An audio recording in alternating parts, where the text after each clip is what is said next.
The screech of metal rang through the cul-de-sac as the final steel panel slammed into place, casting a long, commanding shadow over Maggie Lawson's pristine yard. She came marching out of her house, still clutching a pair of garden clippers, only to be greeted by a towering 10-foot wrought iron wall that now divided our properties. Her long reign of petty tyranny had finally met a boundary she couldn't cut through, and I mean that literally. Let me rewind and explain how we got here. My name is Greg Hamilton, and I moved to Oak Brook Meadows 3 years ago, drawn by the quiet, tree-lined streets and the promise of peace. The very first thing I did once I settled in was plant a row of English laurels along the property line I shared with my neighbor.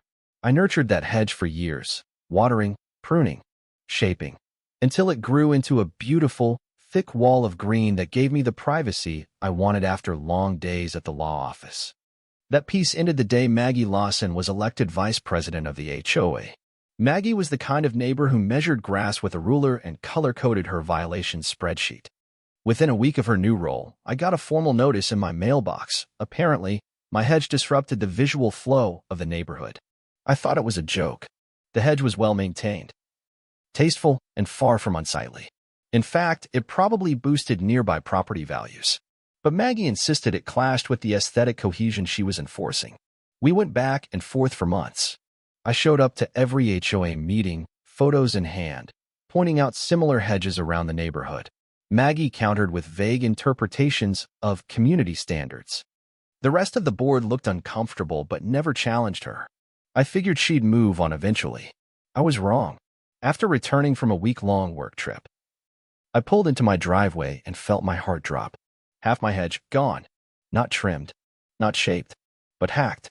The entire side facing her yard had been shredded, down to bare branches and roots, leaving my backyard completely exposed. I was stunned. Years of care and work obliterated. I snapped photos, hands shaking, and filed a police report that evening. But the responding officer said, without clear evidence of who did it, there wasn't much they could do. I knew it was Maggie. She was the only one who'd ever complained. But knowing and proving are two different things. At the next HOA meeting, held in the usual beige, lifeless community center, I arrived early with a binder full of photos and documents. Maggie sat at the board table wearing that familiar smirk of hers. When I brought up my destroyed hedge, she didn't even try to deny it. The board approved a landscaping intervention, she said, casually flipping papers. Your hedge was encroaching on communal visual space and had to be addressed. I stared at her. You destroyed private property with no warning?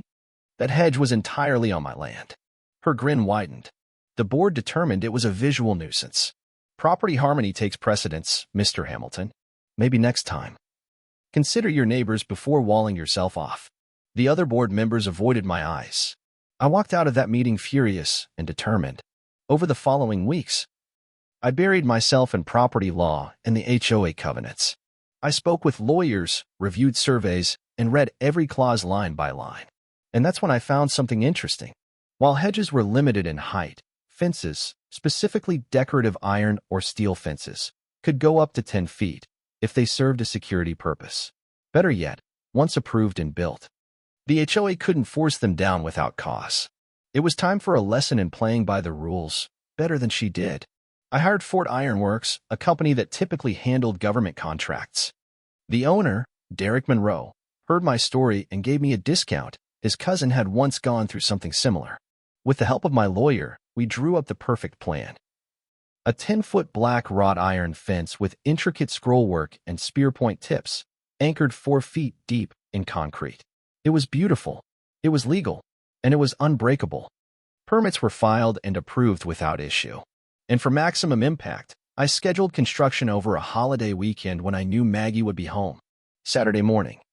Trucks rolled in with flatbeds full of steel, a cement mixer, a crane, and a half-dozen workers.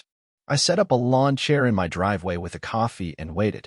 Sure enough, Maggie stepped onto her porch in her robe, coffee in hand, face shifting from curiosity to horror.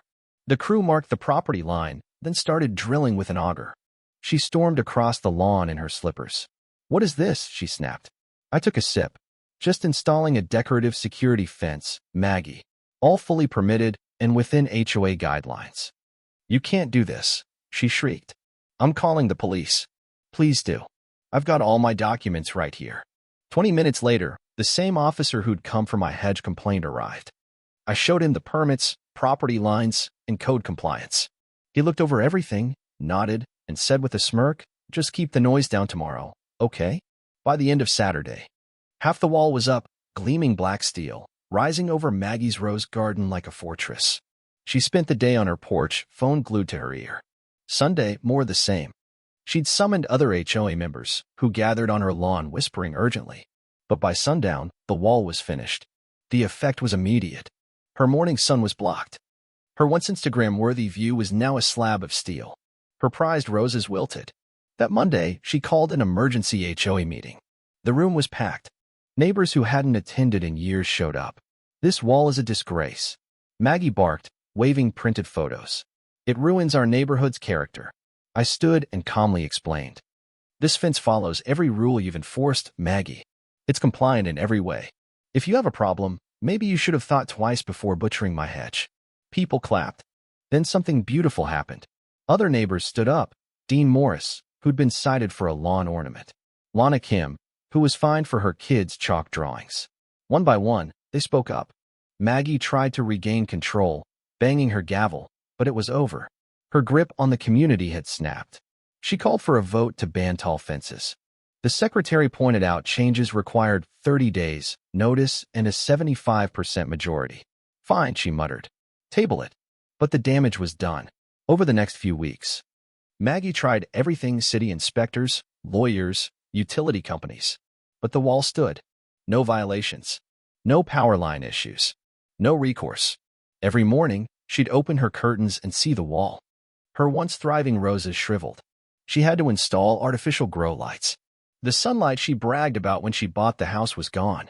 At the annual HOA election 3 months later, Maggie faced challengers for the first time.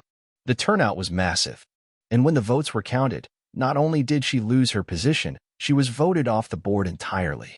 She stood at the podium, pale, speechless. People applauded as she gathered her papers and walked out. I kept up the wall meticulously: monthly pressure washes, anti-rust treatments. Behind it, I planted a new hedge. Healthier, stronger, more beautiful. It flourished in peace, untouched. The HOA passed a new resolution. No member could alter or damage another's landscaping without written consent. It became known unofficially as the Hamilton Rule. Maggie stopped attending meetings.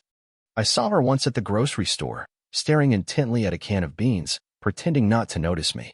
Her hair wasn't as perfectly coiffed, and she looked tired. She sold her house a year later at a loss, during a booming market. The new owners, a young couple, loved the privacy the wall offered. They even asked for the name of my contractor so they could extend it. I gave them Derek's number and wished them luck.